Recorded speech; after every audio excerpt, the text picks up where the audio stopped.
previo, ¿eh? Y vamos directamente ya pues al tramo definitivo, a por el expediente Z, con Juan Zanoletti, que ha dejado de escribir y ahora está con el audio, naturalmente. Expediente Z, Planeta Duna 848, el cómic más leído y vendido.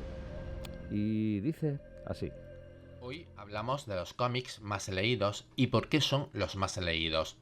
Antes vamos a comentar cuáles son las fuentes que nos dan estos datos. La principal son las librerías especializadas. Cada año se hacen informes que analizan el mercado a nivel nacional y se les manda un cuestionario a las librerías especializadas. Esto ya ha sido tratado en otros expedientes, pero vamos a resumir. Entre las entidades que hacen esos estudios está, por ejemplo, de Biosfera, que cada año lanza un informe.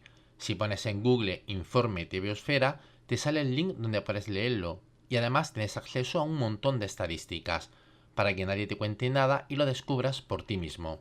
En otros expedientes se han hablado de los informes de otras entidades.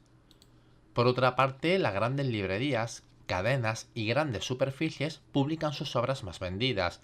Es otro referente para tomarle el pulso al mercado.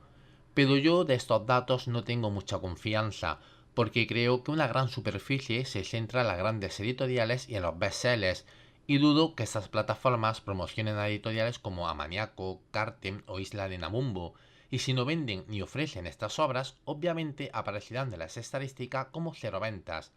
Si tuvieran la misma posición en la gran superficie que puede tener un cómic de Batman, de Paco Roca o de un manga, o al lado de editoriales como Planeta, Panini o Penguin, entonces sí sería un dato real. Vamos a hacer una media de lo más vendido en España. No vamos a dar datos que sorprendan a nadie. A esta altura cualquiera a quien preguntemos al azar, lo que nos diga casi que va a coincidir con lo que vamos a exponer. Lo más vendido, no solo en España, sino a nivel mundial, es el manga. Lo segundo más vendido es el cómic de superhéroes estadounidense, es decir, no el cómic de superhéroes, sino el estadounidense. En primer lugar Marvel y en segundo DC. Y los personajes más vendidos son X-Men, Batman, Superman y Spider-Man, en ese orden. El tercer lugar es para clásicos europeos como Asterix y en último lugar Mortadelo y Filemón. Todos los demás luchan encarnizadamente por mantenerse en el reducido espacio que queda libre. Puede que alguna vez una editorial o un autor logre un superventas, pero es algo ocasional. Con la siguiente obra volvería a disputarse las obras del mercado. ¿Qué razones lleva a que el manga sea lo más vendido? Desde mi punto de vista son tres. En primer lugar, la plataforma promocional que ha tenido desde los 80. En aquella época se emitía anime en todas las cadenas, sobre todo en los 90, desde la mañana hasta la noche, educando a generaciones a consumir anime, que fue un puente para llegar al manga. La segunda razón, la accesibilidad a cualquier bolsillo. Son obras con el triple de páginas que otra cualquiera y a la vez 3 veces más barata que otra cualquiera. Los padres prefieren comprar un manga a sus hijos por ser baratos o el bolsillo de esos chavales solo son accesibles al manga. Una tercera razón es la diversidad del manga. Da lo mismo que te guste lo más raro que puedas imaginar, hay un manga para ese tipo de lectores. Veamos ahora por qué el lector tiene prioridad por el género de superhéroes estadounidense. Este género ha construido una mitología moderna con la que el lector más joven se identifica. Como carta de presentación tiene el efectismo visual, que suele asombrar al más joven, y venden un ideal que coincide con las inspiraciones de los jóvenes. Hago hincapié en la edad del lector, porque un consumidor maduro, más reflexivo y con más experiencia es más consciente de que la mitología es artificial, de que el efectismo sin contenido es algo vacío o que el ideario de los cómics de superhéroes tiene unas inspiraciones falsas. Cuando eres un niño, eres partícipe de todas estas falsedades, del mismo modo que crees en Santa Claus o en el ratoncito Pérez. Cuando maduras, te vas alejando de tanta superficialidad y acercando a un producto más complejo, con más contenido o con el que te identificas más en ese momento.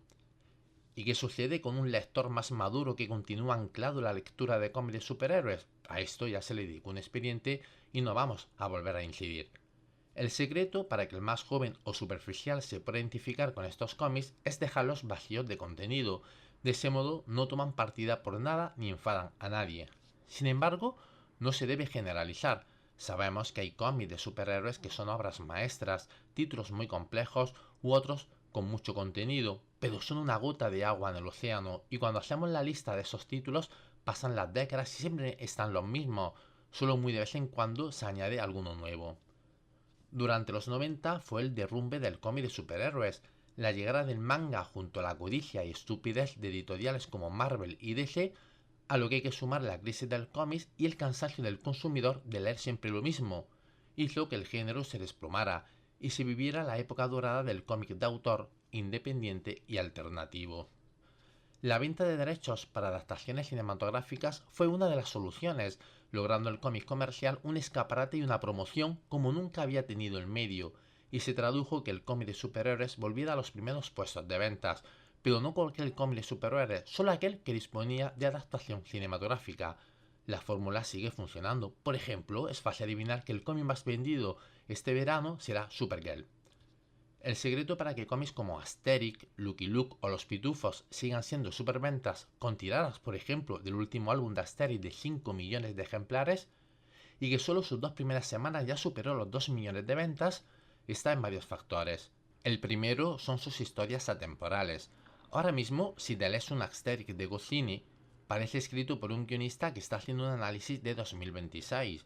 Lo mismo pasa con el humor, no caduca nunca, y sus historias tienen distintas lecturas que atraen a toda clase de edades, además son universales y pueden disfrutar de ellas un australiano o un chino.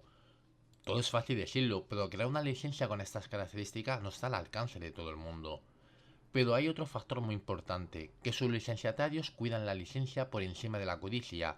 Aun sabiendo que van a vender millones de ejemplares, mantienen el precio en torno a los 10 euros, entre 9,95 y 10,95, cuando este tipo de álbum hoy día podría tener un precio medio de 16 euros. De seguir la tendencia de los precios, sería pan para hoy y hambre para mañana. El licenciatario piensa en el mañana y no solo en hoy. Además, se esfuerzan en expandir la licencia a todos los medios de entretenimiento, logrando sinergia, publicidad y que cualquier, aunque no haya leído un cómic de Asterix, sepa quién es Asterix. Nos podemos preguntar, ¿por qué otras licencias no hacen lo mismo? Mi opinión es que la codicia te vuelve estúpido. Por ejemplo, imaginar que un fancinero quiere homenajear a una licencia española y saca un recopilatorio de varios autores haciendo cómics de esa licencia.